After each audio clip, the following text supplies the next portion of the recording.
together with Jennifer over such a short period of time. Gordon's love, not just for me, but also with Jennifer, was such a strong and supporting thing in that time, that I know that now that I'm able to cherish that very short period of time so much for every single moment that we had together.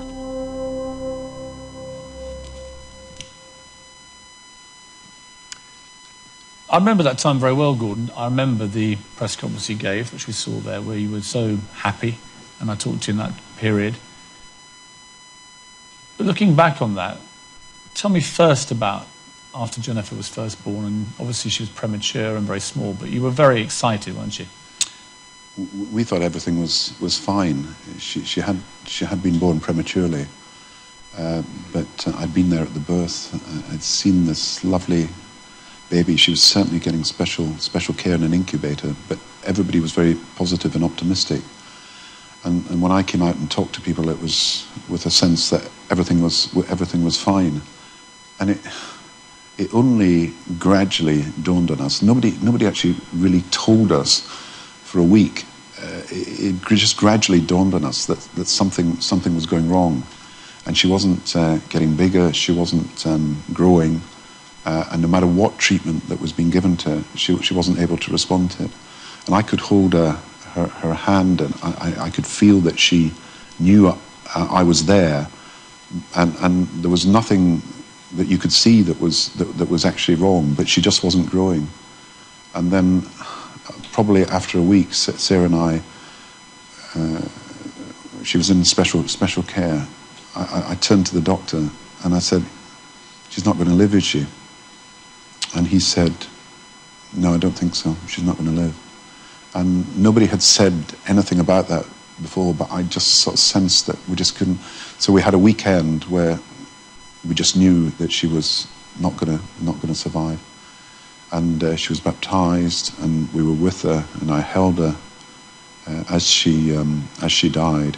And it was, you know, Sarah and I just we found it very difficult because, you know, it was our first child, and she was such a beautiful baby, and you couldn't see from anything that there was something so fundamentally wrong. But she'd suffered a brain hemorrhage, and we only found out after a week. And she would be 9 this year, and you think all the time of, you know, the first steps and the first words and the first time you go to school, and it's just not been there. This is the happiest time of your life, and then suddenly it becomes the most grief-stricken time of your life. It was such a pendulum swing. I couldn't listen to music. I really wasn't much interested in anything for a while, because you had to come to terms with something that, you know, you'd expected would work out so completely differently. Our partnership is so strong, possibly because these events we've had to respond to together. But I mean, Sarah was, for a mother, having borne a child for 9 months, having had an emergency operation, producing milk for that child, and then to see that child go, my admiration and respect and love for Sarah just grew and grew and grew.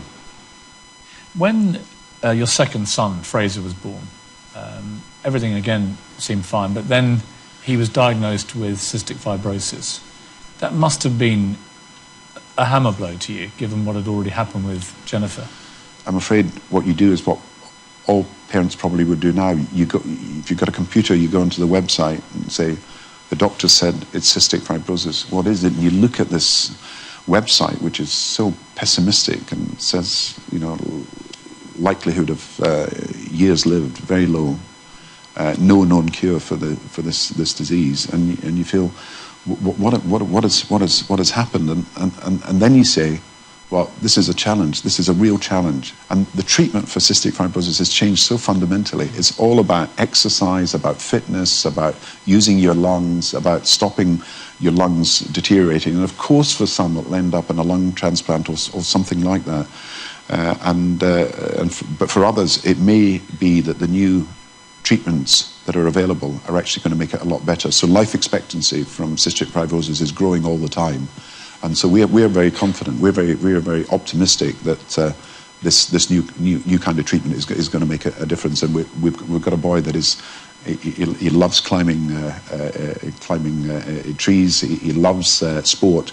He loves trampolining. He can swim, and we got him swimming really, really young. Do you and Sarah ever feel angry about what's happened? We sometimes say, "Well, why us? Why did this happen to us?" But when you think about it, I mean, we are able to do things for Fraser, and we are able to help someone who's got that condition. So, again, I feel we've been pretty fortunate in life, because although we've had these tragedies, we've been given the privilege of having a son, even though we lost a daughter, and then our second son, which nobody thought that would be possible either. So we feel pretty fortunate.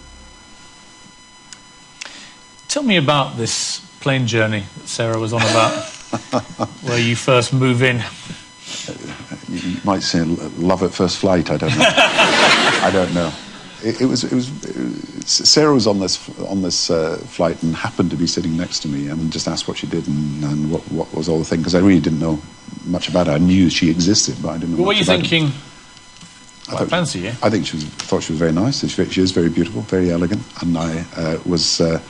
But I was talking to her, and then look, I was then. Well, the next period of time, I was in Scotland at weekends. I was in London during the week. I was going around the country. I then became Chancellor. All these things happened.